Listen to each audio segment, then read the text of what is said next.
Welcome to the Film Pittsburgh Fall Festival Q&A with Pittsburgh Shorts Block 7. This is my first Q&A when every single film is represented, and I'm excited to talk with you all about your films. If you wouldn't mind just going around and introducing yourself and your role and title of your film, that'd be great. Let's start with you, Anne. I am Anne-Christin. I'm right now in Berlin, and I'm the filmmaker of Ikta Moody, and it's a film on the ambivalent feelings of a mother of a so-called disabled child. Thank you. Florence? I'm Florence Bouvy, and I'm the director of Till the End of the World, and I'm currently in Amsterdam. And my movie is about a young girl trying to fight for her father's love. Garret, you're up. Thanks. So happy to be here, part of this eclectic program. Ours is a documentary. It's Welcome Strangers. I'm the producer.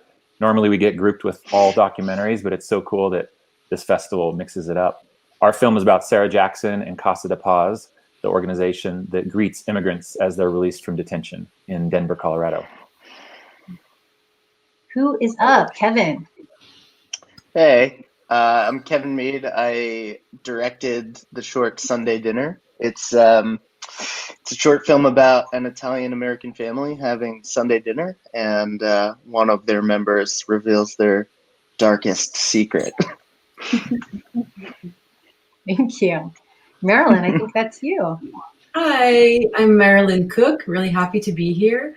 My short is called Wanted Strong Woman, and it's about a woman who finds her inner strength, but also her physical strength through wrestling and poetry. Matthias. Hi, I'm Matthias Halibrand. I'm the cinematographer of Das Beste Orchester der Welt, the best orchestra in the world. And that's the one with the sock puppet, you might remember. Patrick. My name is Patrick Cannon. I am Pittsburgh born and bred. I directed and wrote and shot the short submitted to festivals about two landscapers discussing the possibility of making a short film. Thank you all. Patrick, let's just go back to you. And how did the film come to be? It's so great. And for those of us that work in film festivals, it was a breath of fresh air. How did the film come to be? Well, the two actors are two of my dear friends who have been working alongside me doing landscaping work. So it kind of came naturally for the three of us to try to make it together. But I shot it on my phone. And when if you've seen the film, all the elements that they discuss is the exact way we went about making it. When we showed up, I had like a little anamorphic lens and an ND filter to put on my phone. And after the first shot, my phone overheated. So I was like, this isn't going to work. So I had to take it off and just shot the rest of it just blankly on my phone. And we were able to get a couple takes in, but in between every take, I had to run to my car and hold my phone against the AC because it kept overheating. But eventually we got a handful of takes and we got in the car and left, and we spent $4. Wow, $4 film. I love it. Did you do this before COVID hit? No, we did it in the middle of COVID. That's why they're 6 feet apart. I think we have, oh, that's right. I feel like we have maybe a handful, maybe 6 or more films made during COVID. So you always have your finger on the pulse of everything in the world. So I am greatly appreciative. Matthias, tell us about your film and how it came to be, and how did you come up with this idea about the sock? The idea stems more or less, I think, from Henning's, the director's experience. He was working in the Opera House before as a director for the live feed, and so he was behind the basically behind the stage of an opera house for a very long time in his life, and so he knows all the peaks and perks of orchestras and everything that's going on there. So that's basically, I think, why we found the setting. Generally, we did one film with socks before, of a short film, which was kind of music video for a classical music piece of Schubert. And actually, we want to do a long form feature with socks, but the problem was nobody understood how this will look, because we wanted to mix and match socks with people, and the music video before was only socks, so the people couldn't like know how it would look. So we said, okay, we need to do a short film so the people can understand what we're talking about when we're saying we want to shoot with socks. So basically, this project was a milestone to the feature. Right. I think, though, in all seriousness, that we could all put ourselves in the place of the sock, because there's all been that's what we could identify with, is that you're the outsider, and in this case, it was the sock. Yeah, that's basically also the idea behind the character, because it is a more universal character than everything else we could think about. Because every human you put into a role, automatically he or she comes as a human with the skin color and the type and stuff. But the sock is much more universal, and thus, especially with this topic of the movie, much more interesting to have in there. Thank you. Florence, tell me about your film. I was just blown away by it. How did you get that performance out of that little girl? And again, your story was so rich, and a subject matter that we rarely see from the perspective of a little girl. I'd love to hear more about how you came up with this, how this film came to be. Yeah, so this was a graduation film. Oh, you're kidding. It was in the 4th year of the Film Academy. And everyone that worked on it were students. Wow. And so we shot it in a year. And for me, I wrote it together with the screenwriter. And we just really wanted to tell a story about the effects of addiction on a family. And I always wanted to take the perspective of a child, because I feel like this theme is often told in very cliche ways, and I think that we also it often becomes a taboo. Especially alcoholism is something that people don't really want to talk about, and I really love that as a child you look at it with such an innocent, like a pure way, that I feel it kind of goes past all these concepts that we have around what is addiction, what is alcoholism. And it's really just about love, and about loving yourself and wanting safety. And that was, for me, something that that really made the film important, because I feel like we are all still those children that want to feel safe and that want to feel loved.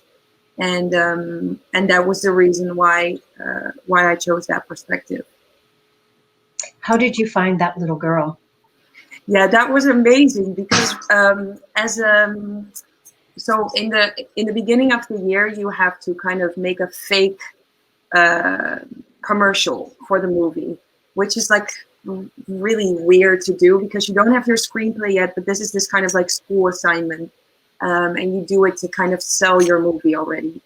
And so I needed a girl, and I just called the casting agency, and she said, we have this one girl, she's so easy to work with, she'll be fine. And she came in, and she was wearing these big pink rain boots and stomped into the set, not afraid of anything. And we started shooting, and it was just like, it was the story within her eyes. And I did a lot of casting afterwards, because she was actually a little bit younger than what I had in mind, but I couldn't, she was it. So we changed it a little bit to fit her. Wow. I have to say, it's a memorable performance, and of all the films I've seen this year, I don't think I'll forget that one. How old was she when she shot that? Sorry? How old was she when she shot it? She was 9. And it's really nice, because she looks younger than 9. Yeah, so in the story she's younger. Yeah. Thank you so much. Garret, tell me, your film also just an incredible story that I didn't know about, and thankful to learn about. If you could tell us a little bit about how the film came to be. Well, thanks, Catherine. It was the summer of 2018 when the Trump administration had their policy that was separating children from their parents. And my wife is the director of the film. And we were both feeling really helpless. Like, what could we do? And her mom went to a training session for volunteers for this organization that's in the film, Casa de Paz, and was blown away by the work they were doing. And the woman who founded it, Sarah Jackson, is just a fantastic person and a huge heart, and is just trying to change the world with love and compassion. And so my wife went down and met her and learned about the organization and was really inspired and felt like we might not be able to change policy, but Sarah was showing how you can still change the world by acting on your impulses to help people. And so it stemmed out of that. Thank you so much. Because like I said, I did not know about it. And so I think that that's, it's sort of why we do what we do, is to share these stories with the Pittsburgh audience. And so I'm so grateful for you for making this film. Thank you. Yeah. If anybody's interested in learning more about what Casa de Paz does, they can go to our website. It's welcomestrangersfilm.com. And you may not be in Denver, Colorado, where Casa de Paz is, but there's a chance that there's an organization near you that's doing similar work, or you can also get involved with national organizations. And I think we all need to feel like we're doing something to, feel good about the world right now and who we are and what we're doing. So thank you for that. Marilyn, yours was a wonderful story also. Tell us how the film came to be. Sure. Yeah. Well, the first thing that actually came to mind when I was thinking about this film was actually the title and the character. And I was just really drawn to this idea of a woman who gets into wrestling, and it's really like a family tradition too. Like in our family, it was like a thing to watch, the WWF in those days, wrestling every Sunday and every Monday. And I was just so fascinated by that world that's like half theater, half sport, half make-believe, half soap opera. It's like all together. And, I remember even when I was younger watching that there were women there, and I was really impressed with them. And I started wondering, like, what gets a woman interested in such an extreme, male-dominated sport. And when I was researching, I actually found that a lot of people, they get into it and it's like the thing that makes them feel alive, So that was such a strong idea, and I really wanted to make a film out of that. Great. And how did you cast it? It was kind of a process, because we wondered if we should get a wrestler, somebody who knows wrestling but who's not an actor, or somebody who's an actor without how to wrestle. And and so we did a casting process, and we actually found this amazing actress, Tatiana, who's an actress, and she actually took wrestling lessons, boxing lessons. So she was really, really committed to. She was appealing. She was very, charismatic. Oh, she's incredible. Even in person, she has like that star quality. Yeah, great. Thank you. Kevin, Sunday dinner. Tell us about how it came to be. Well, how did it come to be? So our the star and writer Don Finelli, he honestly, this script it was one of those things where like it kind of fell into my lap. Like you guys all know, like it's somewhat unusual to like direct a short film that you didn't also write, and so like anytime that opportunity presents itself is something that I'm very interested in. So like producer friend of mine, Darren Miller, sent me the script. Apparently they had like been trying to make this for a long time, and the director dropped out and just sort of like popped up. But as soon as I read it, It's about an Italian American family from a part of the country that I'm very familiar with. It basically just like sounded like my family. And so, yeah, I connected with Don right away on that. He based it on his family for the most part. And he tried to write it as as honest and as funny and as uncomfortable as possible to reflect what those family dinners are really like. So yeah, it was really all about the script, and then yeah, just got really excited about being able to do that, trying to portray something so familiar in this specific way, make it painful and also make it funny at the same time. Were there any particularly funny stories from? I'm having a hard time remembering now if there were any other scenes outside of the dinner table, because most of it, as I recall, is around the dinner table. Yeah, the whole thing is around the dinner table. Yeah, that's what I thought. And then, any funny stories about, you know, anything on set, the food, the eating, the, you know. Yeah, sure. I'm just trying to think if he'd be totally fine. So John Gabris is one of our cast members, and he has I think he'd be okay with me saying this because I think he makes his love of food very, very public and very known. But like, so there's a lot of like food continuity. It's a dinner scene. It was 18 pages of basically wall-to-wall dialogue. And that's part of why I was excited from like a directing standpoint, because it was hard to do that. Like, you know, it ended up being, I think, 14 minutes, but it's 14 minutes of food continuity, having to pay attention to like, oh, you only had half a meatball left at this line or whatever. But so we got catering and food props were from the same place. The food was really good, turns out. And one of our cast members, John Gabris, I think during shooting ate like 28 meatballs or something. And like at one point we were like changing setups and I looked over and he's just eating meatballs. I was like, dude, what are you doing? You have to eat 10 in a second. He's just like, yeah, I don't know, they're good and I'm hungry. So yeah, we enjoyed quite a few meatballs. Yeah, we had a camera breakdown halfway through. I don't know if that's a fun story, but it was definitely a challenging one. But yeah, we had fun shooting. It was very hard and we laughed a lot. Yeah. That's the best. And save the best for last. Tell us about your film and how it came to be. Yeah, it's an animation movie. It's a very personal project, actually, about me being a mother of a son with who lives with Down syndrome, who is now 16 years old. And when I started to make the film,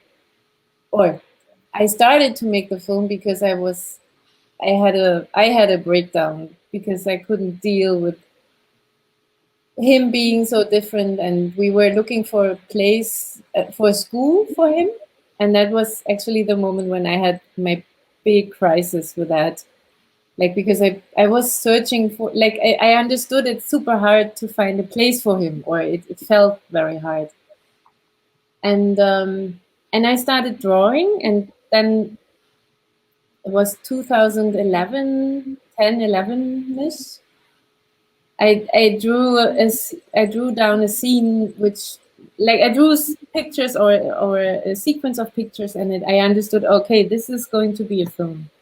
And then it took it took 7 years just to, like, I postponed it and I put it away a lot because it was so personal, and I was afraid actually to do that. And it took me a lot of, I needed a lot of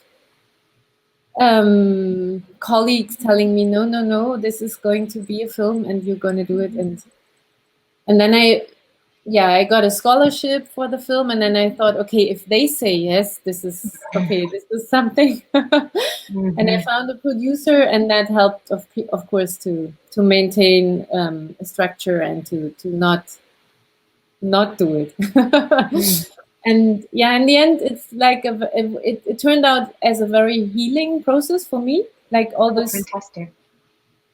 And and I hope that even people without any members of the family being disabled can relate to that. I think it's more or less about this alienation feeling, or feeling alien to your family members. As I think we all kind of know that your parents, that you feel that you're coming from somewhere else than your parents, and that's, yeah. Well, I particularly appreciated your bravery in sharing your story, because I think that it's not often the perspective we see.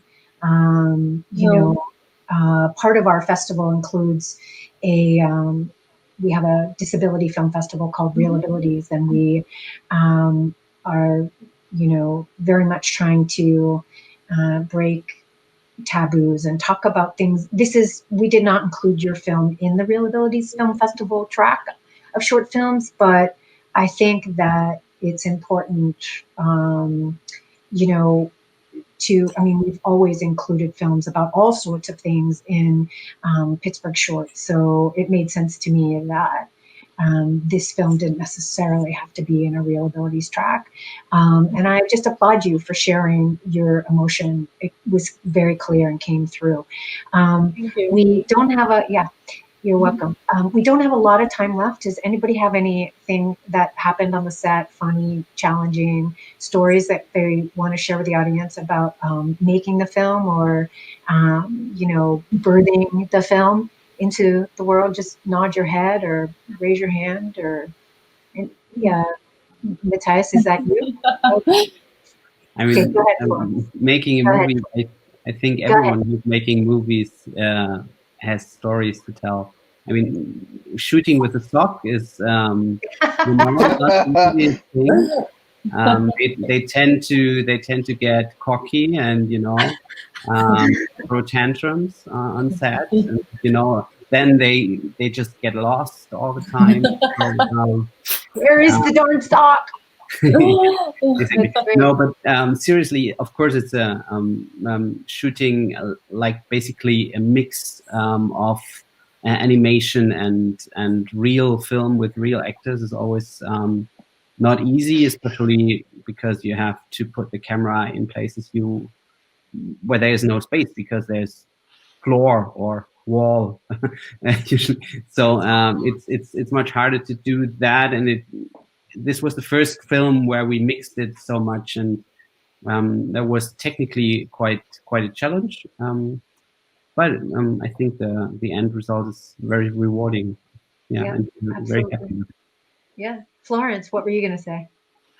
Well, I there's this one moment that I always think about when people ask me, did anything special happen on set?